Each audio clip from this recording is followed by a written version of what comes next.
NFL and the way the game is played has changed through the years.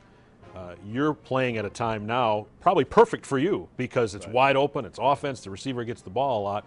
Would you have liked to have played in a different era? And then I want to ask these guys about what they think of the NFL today. I probably wouldn't want to play back in their days. Last night we was talking, Jerry and Paul and Dow, we was all sitting around talking about, how many passes they had and how many runs. He was like, it was 40 runs and 18 passes.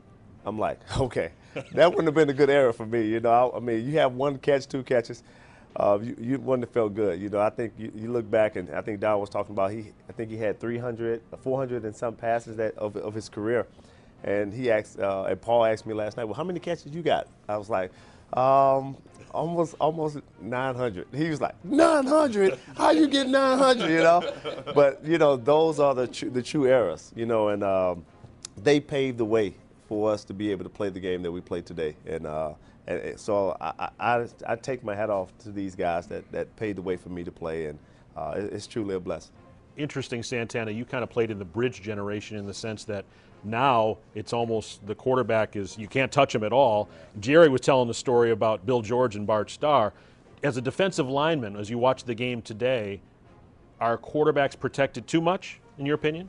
In my opinion, yes. Of course, as a defensive lineman, I mean, there's a physicality to football, and football, it's easy, it's fundamental, it's running, blocking, and tackling, and the team that typically does that wins the game, except for a fumble here or, a change of possession, something like that.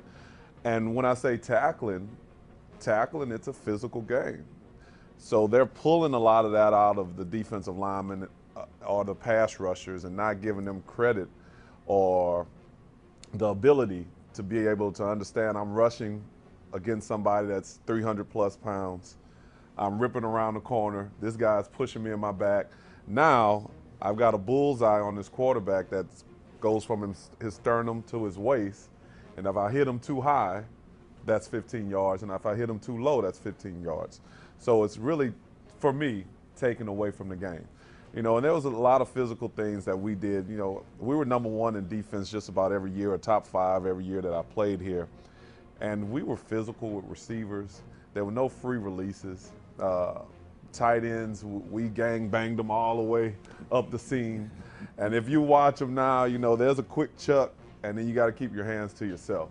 So the game has always been swayed towards offense, and for some reason, somebody that makes a lot more money than I ever did always feels like the NFL or the fans want you to score points to keep the butts in the seats, so to speak. But I definitely enjoyed the physical nature of the game because we wanted to be physical, and especially in the division that we played. It's the NFC Central, and it's called the Black and Blue Division for a reason, and we wanted to live up to that reputation. Exactly. Well, you played in it was the power sweep. It was the essence of physical football. They have changed the game, in my opinion, a little too much. It's been a wonderful game for 100 years or so, and all of a sudden now we're pandering to television and today's mentality, which is a short attention span, it seems to me. So we've changed the game to enhance the passing game.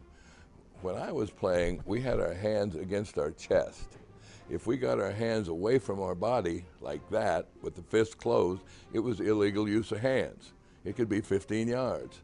And if you got them anywhere like this, your D-back or your defensive lineman would grab your elbows and move you around. Now, they grab them with both hands and hold on to them, really, and it's a much easier way to pass block, unquestionably.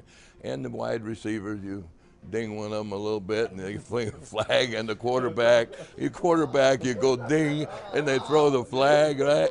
So they have enhanced the passing game to the detriment of the running game, and they are taking some of the physical nature out of the game. And I think some of that's unavoidable. We have too many concussions, we have too much dementia, we have too many problems later in life. A lot of my teammates have had problems later in life. And so I don't think there's really a question about whether we should change it or not. We have to. It's just unacceptable the way it is. So we've made a lot of changes, and I think we ought to make them very carefully and very cautiously, because it's been a great game for a long time.